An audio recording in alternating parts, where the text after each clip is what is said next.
고백이라고 하는 말은 마음속에 있는 생각을 바깥으로 말하는 것이 고백입니다. confession. 그래서 감추어둔 것 없이 숨김없이 말하는 그것이 고백이죠. 여러분, 고백하면 제일 먼저 떠오르는 게 무엇입니까? 사랑 고백이 떠오른다면 여러분들은 아직도 마음이 청춘인 것입니다. 사랑 고백. 그런 고백하면 사랑 고백이 제일 많이 떠오르죠. 사랑하는 사람에게 마음에 있는 것을 말하는 것은 굉장히 용기가 필요하죠. 고백은 새로운 관계를 변화시킵니다. 그래서 고백, 뒤로 돌아가다, 우스갯소리로 뒤로 돌아가다라고 하는 것이 고백인데, 실상은 고백하면은 이전과는 다른 관계가 돼서 돌아갈 수가 없습니다. 만약에 누군가를 내가 이렇게 고백한다고 했을 때 그 고백이 정말 새로운 관계로 발전할 수도 있고, 또 혹은 이제는 완전히 관계가 어색해서 끝나게 되는 경우도 있습니다. 그만큼 이제 고백은 새로운 변화, 새로운 단계, 이전과는 다른 새로운 단계를 가져오는 것이 이제 고백입니다. 고백은 이와 같이 분명히 표현하는 것입니다. 그래서 고백은 새로운 단계를 여는 문과 같다. 여러분, 신앙도 고백입니다. 참된 신앙은 바른 신앙 고백에서 시작합니다. 우리가 무엇을 믿는지 아는 것입니다. 그리고 그 무엇을 믿는지를 알아야 무엇이 우리가 믿지 않는 것인지에 대해서도 분명한 그런 것을 알게 됩니다. 그래서 잘못된 것에 대해서도 분명한 기준을 갖게 되는 것이죠. 그래서 이 주님의 가르침, 성경에 많은 주님의 가르침이 있는데 이 가르침의 내용을 핵심적으로 요약하고, 또 그래서 신앙의 표준을 정해서 우리가 믿는 그 신앙의 내용이 무엇인지를 잘 아는 것, 그리고 이것과 반대되는 어떤 다른 잘못된 가르침이나 이단이나 이런 것에 대해서 그것이 왜 틀렸는지에 대해서 말할 수 있는 그런 것, 분별할 수 있는 것이 되어야 됩니다. 그래서 2000년 기독교 역사는 이런 신앙의 고백을 계속해서 다듬고 왔던 역사입니다. 잘못된 가르침이라든가 성경에 말하는 내용이 아닌 것들을 얘기하는 사람들이 있을 때 우리의 신앙을 변호하고 우리가 믿는 참된 신앙의 내용이 무엇인지를 정리하고 다듬고 하면서 기독교 역사는 흘러왔던 것이죠. 그래서 우리가 잘 아는 사도신경이라든가 종교회의에서 일어난 모든 어떤 표준들, 그 신앙의 고백들을 묶어놓은 책들이 있습니다. 우리 장로교, 우리 PCUSA에는 두 가지 책이 있는데, 하나는 규례서가 있고 Book of Order가 있고, 또 하나는 신앙 고백서라는 책이 있습니다. Book of Confession. 그래서 2000년 역사 가운데 신앙의 역사, 우리의 신앙을 고백한 내용들을 모아놓은 그런 내용인데, 이것이 바로 우리 신앙의 어떤 표준이 되는 그런 고백입니다. 오늘 이 마태복음 16장 말씀은 신앙생활을 오래 하신 분들은 너무나 많이 아는 익숙한 그런 표현, 또 익숙한 본문의 내용일 것입니다. 예수님께서 이 가이사라 빌립보 지방에서 제자들에게 사람들이 나를 누구라 하느냐 이렇게 질문하시면서 묻는 그런 대화 형식으로 이루어진 내용입니다. 근데 이때가 언제냐면 예수님이 공생애를 시작하고 나서 3년이 흐른 그런 시간입니다. 그러니까 예수님이 3년 공생애의 마지막이라고 하면은 이제는 주님께서 십자가에 죽기 얼마 전이라고 하는 것이죠. 그동안 제자들은 예수님을 따랐고 그 예수님을 통해서 보았던 것은 예수님의 영광스러운 모습이었습니다. 병자를 치유하시고 또 기적을 행하시고 또 놀라운 권위로 하나님의 비밀을 선포하시는 그 영광의 주님을 보았습니다. 그런데 이제는 예수님께서 새로운 변화의 기로에 선 것입니다. 그것은 이제 십자가로 주님께서 가시는 그런 길을 갈아야 되는데, 이제 그 시점에서 이 제자들이 염려가 된 것입니다. 이제 내가 가고 나면, 주님께서 가고 나면 이제 남아있는 제자들이 주님을 끝까지 따르겠다라고 하는 이 제자들이 과연 그 속에서도 믿음을 잃지 않고 끝까지 그 신앙을 붙들 수 있고 주님이 맡겨진 사명을 감당할 수 있을 것인가에 대한 그런 주님의 또한 염려가 있는 그런 시점입니다. 그래서 주님께서는 오늘 이 제자들에게 중요한 질문을 하고 계시는 것입니다. 너희는 나를 누구라 하느냐? 너희는 나를 누구라 하느냐? 이 질문은 간단한 질문 같지만 참 심오한 질문이고 어떻게 보면은 우리 신앙에 가장 중요한 대답을 요구하는 그런 의미가 담겨 있는 그런 질문입니다. 너희는 나를 누구라 하느냐? 오늘 이 질문에 담겨 있는 의미와 또 우리 삶에 주어지는 이 적용에 대해서 상고하기를 원합니다. 참된 신앙은 지성과 이성적인 물음에서 시작한다라고 하는 것입니다. 주님께서 사람들이 인자를 누구라 하느냐, 인자라고 하는 것은 주님 자신을 말하는 것입니다. 예수님께서 사람들이 나에 대해서 어떻게 얘기하느냐 이렇게 질문을 하셨습니다. 그리고 또 질문하십니다. 사람들의 이런 여러 가지 말보다 그러면 너희는 나를 누구라 하느냐라고 하는 이 질문입니다. 사람의 어떤 질문에는 그것을 대답하기 위해서는 이성이 필요합니다. 지성의 작업이 필요합니다. 이해와 분별력이 필요한 것이죠. 여러분, 신앙은 이성도 있고 감정도 있고 의지도 있지만 일단은 기본적으로는 우리가 이 지성이라고 하는 부분을 생각을 해야 되는 것입니다. 신앙의 내용을 내가 잘 아느냐, 내가 무엇을 믿는다고 했을 때 그 믿음의 내용이 뭘 믿느냐, 그리고 믿는 그 대상이 누구인지를 네가 아느냐, 그것을 생각해야 되는 것입니다. 우리가 믿는 믿음의 분명한 내용을 알기 원하시는 것입니다.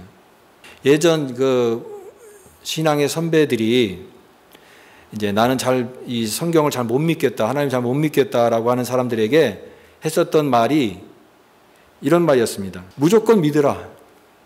이해 안 되면 그냥 무조건 믿으라. 그 다음에 두 번째는 일단 믿으라. 일단 믿으라. 그리고 세 번째는 덮어놓고 믿으라. 이것이 세 가지 믿음이었어요. 어떻게 보면은 이성으로 설명할 수 없는 그런 부분에 대해서 순수한 그런 모습이 있어요. 순수하게 내가 이렇게 믿음으로 받아들이는 게 중요하다라고 하는 것을 강조하는 표현인 것 같지만, 그러나 이러한 무조건 덮어놓고 일단 이런 믿음은 분별력 있는 믿음은 아닙니다. 분별력 있는 믿음과는 좀 거리가 멉니다. 예를 들면 신앙생활을 잘 하던 사람이 어느 날 갑자기 이단에 빠지거나 이 사이비에 빠지는 그런 사람들을 보게 됩니다. 사이비라고 하는 것이 그런 거죠. 이게 한자입니다. 겉은 똑같은데 안의 내용과 본질은 전혀 다른 겁니다. 예를 들면 어떤 뉴스 해외 토픽에 보면은 20년 동안 살았는데 그 남편과 같이 살았는데 그 남편이 알고 보니까 남자가 아니라 여자였던 겁니다. 이러면은 정말 깜짝 놀라는 거죠. 겉의 모양은 모르는 똑같은데 근데 안에는 전혀 다른 본질, 그게 사이비입니다. 근데 왜 사람들이 그런 이단과 사이비에 빠질까? 분별력이 없기 때문에 그렇습니다. 그러면 이 분별력이 왜 없느냐? 덮어놓고 믿기 때문에 그렇습니다. 덮어놓고 성경 말씀을 펴고 하나님 말씀의 내용을 알고 믿어야 되는데 그냥 내가 그냥 믿는다, 뭐든지 믿겠다, 뭐 아무거나 다 믿겠다라고 하는 것은 참된 신앙, 분별력 있는 신앙과는 다른 것이죠. 왜냐하면 여러분, 이 사단은, 우리의 대적 사단은 우리 성도를 계속해서 속이고 미혹하고 또 헷갈리게 해서 우리의 믿음을 자꾸만 흔들기 때문에 이런 영적 분별력을 갖는, 그래서 내가 믿는 내용이 무엇인지, 내가 믿는 하나님이 어떤 분이신지를 우리가 분명히 알고 그렇게 애쓰면서 믿는 신앙생활을 해야 되는 것입니다. 신앙은 아는 것에서 출발합니다. 믿음의 내용을 갖는 것입니다. 그래서 이성적인 지식이 필요하고 이 깨달을 수 있는 그런 지혜를 하나님께서 주셨기 때문에 이 지성을 사용을 해서 하나님을 또한 깨닫는 것입니다. 그런데 성경의 진리는 이성적 지식으로는 부족합니다. 하나님을 깨닫고 하나님의 말씀을 깨닫는 것은 이성적 지식을 넘어서는 계시적 지혜입니다.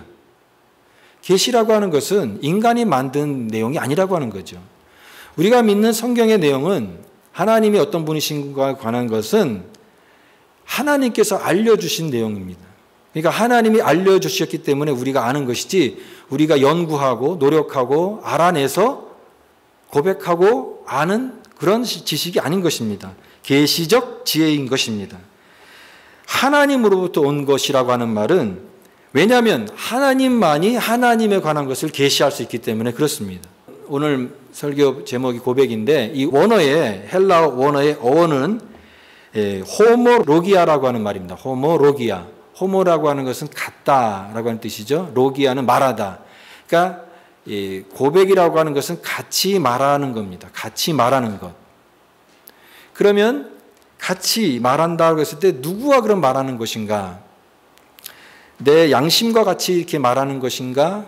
아니면 그 고백하는 그 공동체 성도들과 같이 말하는 것인가? 그것이 아니라 그것은 하나님과 같이 말한다라고 하는 그런 의미가 있습니다. 하나님과 같이 말한다. 이 말은요, 우리가 법정에 서게 되면 두 사람이 같은 얘기를 하는 겁니다. 한 사람은 이 얘기를 하는데 다른 사람은 또 다른 얘기를 하면은 그 진술이 어긋나게 되죠. 근데 A라는 사람과 B라는 사람이 똑같이 얘기하면은 그 법정에서 얘기하면 그것은 이제 법적인 그런 어떤 증거의 효력이 생기는 것입니다. 마찬가지로 같이 말하는 것은요, 동의하는 거예요. 그리고 그것을 바깥으로 드러내서 말하는 겁니다. 고백은 하나님과 같이 말하는 것입니다. 하나님으로부터 온 내용을 하나님을 향해서 따라 말하는 겁니다. 따라 말하는 겁니다. 군대적인 용어로 하면은 조금 이렇게 좀 억압적인 그런 느낌도 들지만 우리가 복창한다라고 하죠. 복창. 그래서 첫 번째 나는 이 방의 규율을 잘 지키겠습니다. 그러면 또 그걸 따라 하잖아요. 그 복창하는 거죠. 말하자면 이 고백은 복창하는 것입니다. 그런데 그것은 하나님으로부터 온 내용을 내가 따라 하는 것입니다. 하나님으로부터 온 내용을 내가 하나님을 향해서 따라 하는 것이요. 따라 말하는 것입니다. 그리스도의 진리는 이와 같이 어린아이와 같이 겸손한 마음으로 하나님께서 우리에게 알려주신 것을 하나하나씩 따라하는 고백입니다. 그렇게 고백을 하는 이 순수한 고백을 통해서 우리는 하나님이 어떤 분이신지 또 우리가 믿는 믿음의 내용이 무엇인지를 더욱더 깊이 알아가는 그런 것이 믿음입니다. 그래서 여기서 주님께서 묻습니다. 너희는 나를 누구라 하느냐? 이 질문은요, 이런 의미가 있습니다. 개인적인 관계를 원하신다라고 하는 것입니다. 주님께서 제자들과 개인적인 관계를 원하시는 질문에 의도가 담겨 있다라고 하는 것입니다.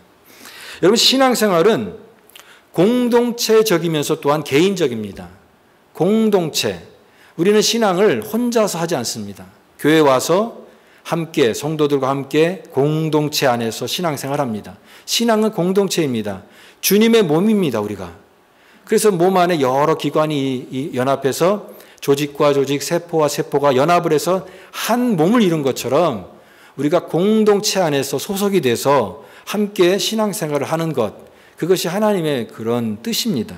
그런데 신앙생활은 공동체 안에서 하지만 주님과의 이 관계는 개인적인 관계가 되어야 된다라고 하는 것입니다. 우리 교회가 고백하는 신앙이 있습니다. 우리 장로교회로서 또 우리 한인교회로서 우리가 믿는 신앙의 내용들이 있습니다. 그런데 우리가 그것을 믿고 아무리 건강한, 아무리 건전한 그런 내용을 고백한다 할지라도 우리 여기에 있는 한 사람이 그 나와 상관이 없고 내가 개인적으로 고백하는 내용이 아니라고 한다면 교회가 갖고 있는 신앙과는 그건 전혀 상관이 없을 수 있다라고 하는 것입니다. 개인적인 고백으로 하나님을 믿어야 되고 하나님에 대한 그런 신앙을 가져야 되는 것입니다. 예수님께서 그래서 묻습니다. 사람들이 인자를 누구라 하느냐? 예수님이 이런 질문하신 의도는 평소에 나에 대해서 어떤 생각을 갖고 있느냐라고 묻는 게 아닙니다. 왜냐하면 그동안 예수님께서 많은 모습을 보여주셔서 예수님이 어떤 분이신지는 제자들이 다 알고 있습니다. 그래서 제자들이 얘기합니다. 더러는 세례 요한이라고 합니다. 더러는 엘리야라고 합니다. 어떤 이는 에레미야나 선지자 중에 하나라고 합니다. 그것이 사람들이 예수님에 대해서 얘기하는 그런 내용들이었어요. 근데 예수님께서는 그 대답을 듣고 싶은 것이 아니었습니다. 그래서 예수님이 다시 질문하십니다. 그러면 사람들이 말하는 그런 의견 말고 너희는 나를 누구라 하느냐? 이것은 이제 다른 사람들의 의견 말고 너의 개인적인 고백을 듣고 싶다라고 하는 그런 말인 것이죠. 너희는 나를 누구라 하느냐? 여러분, 사람들이 누구를 하느냐라고 하는 것은 3인칭의 시제이지만 너희는 나를 누구라 하느냐? 이제 시제가 바뀌어서 2인칭의 질문을 하십니다. 그리고 그 대답은 내가라고 하는 1인칭으로 대답을 하는, 그 대답을 요구하는 그런 예수님의 질문인 것입니다. 사람들은 다른 사람들이 이렇게 말합니다라고 하는 것을 얘기할 때 좀 편안한 마음을 갖습니다. 그런데 자기의 입장이나 자기의 생각, 의견을 말하라고 하면 우물쭈물하는 사람이 많습니다. 왜? 부담되기 때문에. 그래서 우리 현대 시대, 현대 사회는요, 심각한 걸 다 싫어합니다, 사람들이. 그냥 가벼운 것 좋아하고 이렇게 쉽게 흘러가는 것 좋아하지 막 심각한 거 상황들 굉장히 불편해합니다. 근데 오늘 예수님께서 하는 이 질문은 어떤 의미에서는 가벼운 질문이 아니라 가장 심각한 질문일 수가 있습니다. 사람들이 말하는 그런 의견 말고 너는 나를 누구라 하느냐? 너의 존재를 걸고 너의 실존을 걸고 대답해 보라 라고 하는 것입니다. 왜냐하면 이 대답 여부에 따라서 이제 주님과의 관계의 지평이 활짝 넓어질 수도 있고 아니면 여지까지 그 상태에서 그냥 머물러 있는 그런 관계가 또 될 수 있는 아주 중요한 그런 질문의 포인트가 되기 때문에 주님께서 이 질문을 하시는 것입니다. 그때에 베드로가 대답을 합니다. 주는 그리스도시요 살아계신 하나님의 아들이십니다. 여러분, 이 고백은요, 굉장히 개인적이어야 되고 또 그리고 나의 의지와 결단이 담긴 진실함으로 하는 이 고백을 주님께서 원하신다라고 하는 것입니다. 베드로가 우리 신자의 고백의 대표적이고 핵심적인 그런 내용을 이 고백했다라고 볼 수가 있습니다. 두 가지를 얘기했는데 하나는 주는 그리스도시오라고 고백했습니다. 너희는 나를 누구라 하느냐? 주는 그리스도이십니다. 그리스도입니다라고 하는 그 고백, 신앙 고백, 굉장히 중요한 신앙 고백입니다. 그리스도라고 하는 말은 이 구약에서는 메시아에 해당되는 말입니다. 구약의 메시아, 구약의 모든 사람들은 이 메시아를 기다렸죠. 메시아 대망사상. 근데 메시아는 기름 부음 받은 자입니다. 구약의 기름 부음 받은 자는 왕과 제사장과 선지자에게 기름을 붓습니다. 이 세상을 구원할 그 메시아, 주님께서 바로 그 메시아이십니다. 그리스도이십니다. 이렇게 고백한 것입니다. 원어 성경에 보면은, 원어에 보면은 거기에 그 앞부분에 정관사가 있습니다. 호라고 하는 정관사가 있는데 그다 이런 뜻입니다. 당신이 바로 그분입니다. 바로 성경에서 말하는 그 메시아, 우리를 모든 죄에서 구원하실 그 메시아, 바로 당신이 그분이십니다. 그 그리스도이십니다. 메시아입니다라고 하는 그 고백을 이 베드로가 한 것이에요.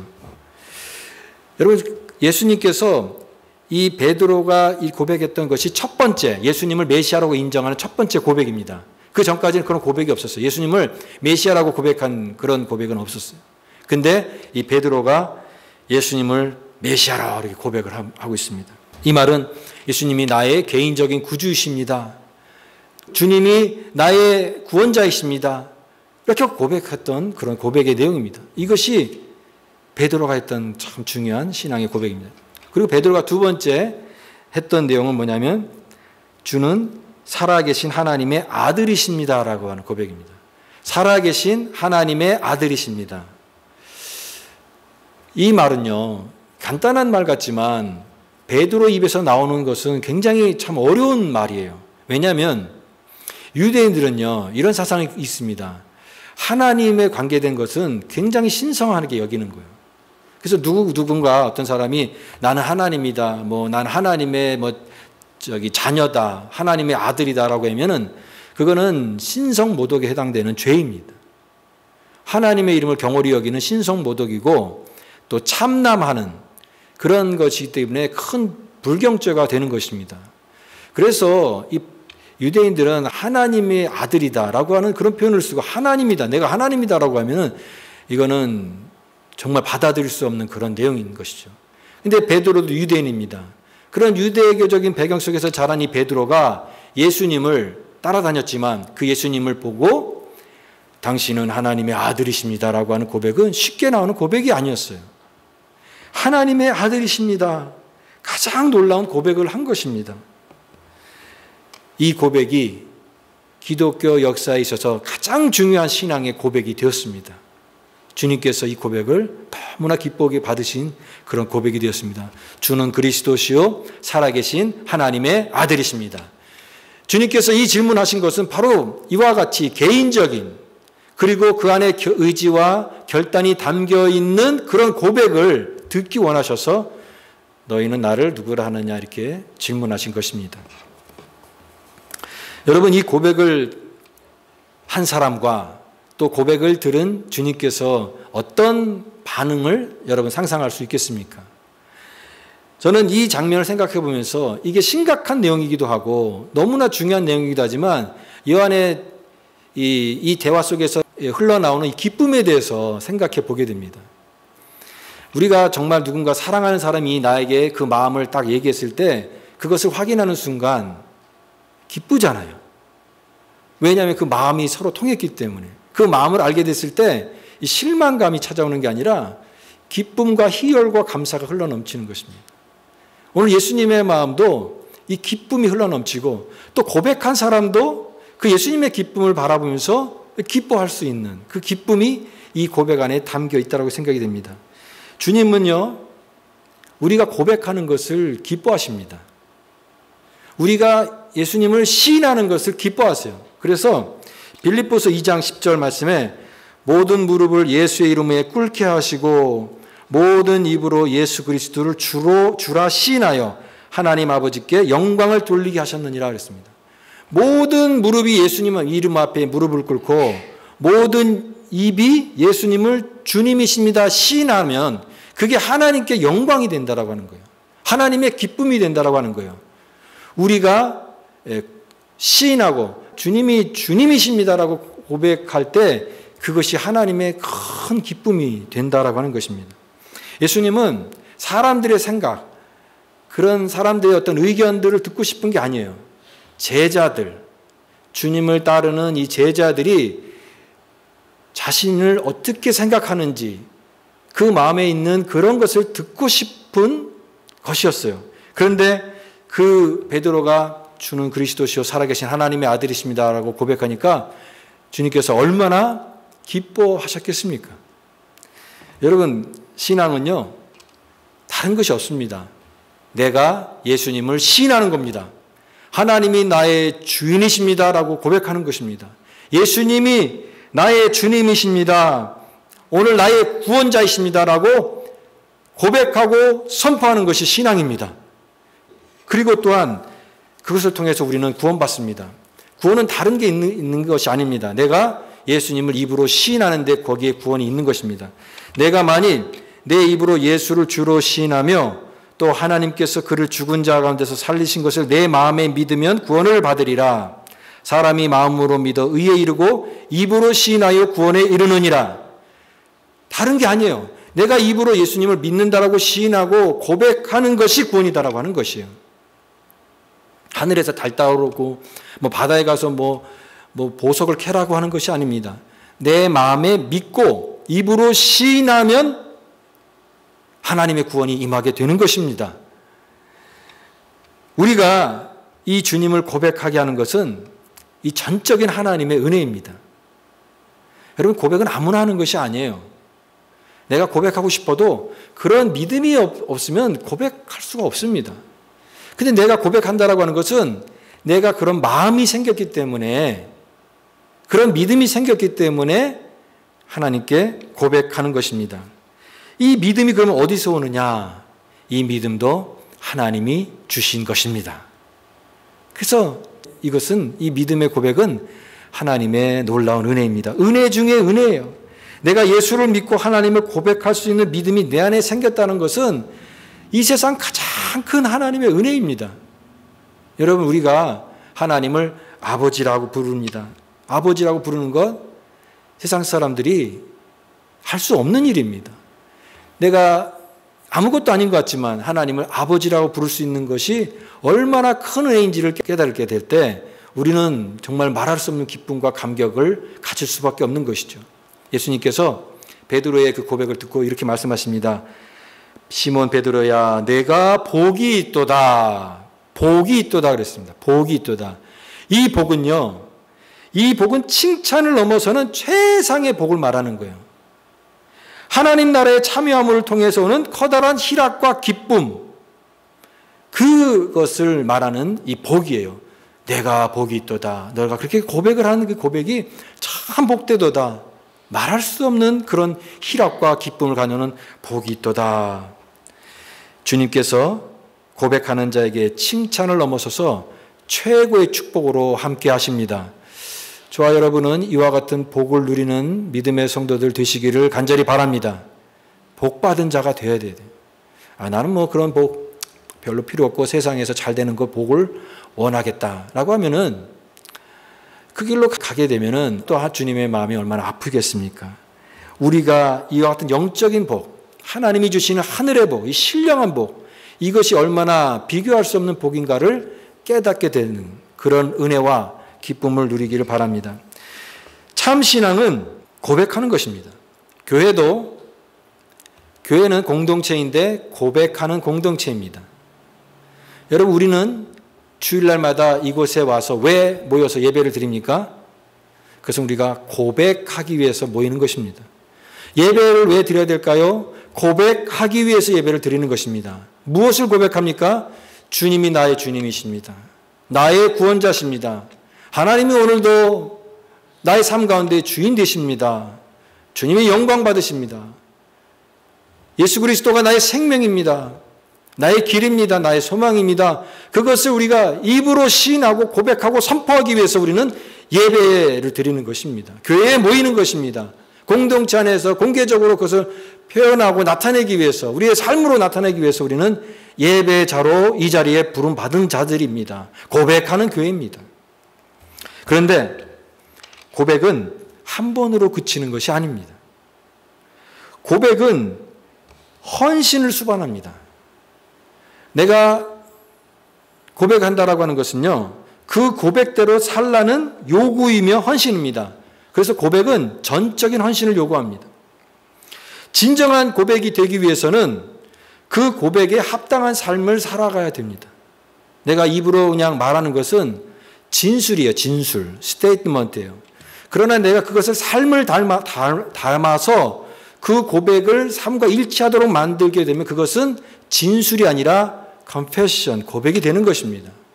주님이 원하는 것은 너의 고백만큼 너의 삶으로 담아내는 그 헌신을 요구하는 그 고백이 되기를 원하신다라고 하는 거예요. 때로는 우리가 이 고백대로 살기 위해서는 영적인 싸움도 해야 됩니다. 그리고 때로는 고난도 있습니다. 때로는 우리의 여러 가지 그런 방해하는 것들도 있을 것입니다. 그러나 진정한 고백을 한 사람은 그 모든 어려움을 다 이겨나갈 수 있다고 믿습니다.